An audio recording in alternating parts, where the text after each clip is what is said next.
What's up mga pare? For today's videos, kami ay magsisimba. Alright, ito yung helmet ni Mrs. At ito ang aking helmet mga Wow! pare. At ito ang aming Bebe Loves. Ayan mga pare. O, diba? Kami ay pupunta ng simbahan. Ayan, si Bebe Loves. Sariwang sariwa. Magto 2 months na to mga pare. Ayan.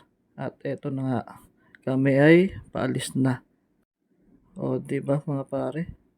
Tignan nyo mga pare kung paano ko siya ilabas. Dito sa gate. Alright.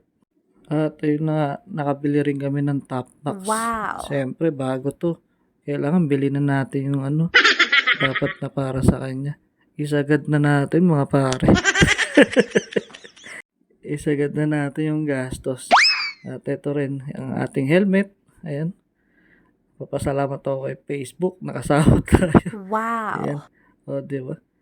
At di syempre, sana makasahod ulit tayo sa YouTube. Woo!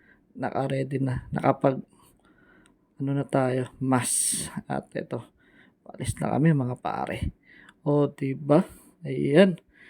O, iba talaga feeling, no? Pagbago. O, ayan. Kita nyo, guys. Ito ang aking labasan. Kita. Oh, ganyan, guys. Ganyan. Kung paano ko siya ilabas. Araw-araw yan, mga pare. Pero, syempre, masasanay rin tayo. Ingatan lang natin yung ating ilaw at buo yan. Mahirap na baka mabasag. O, diba mga pare? Let's go. Sisimba na kami ni Mrs. Alright. Ingat sa lahat. God bless.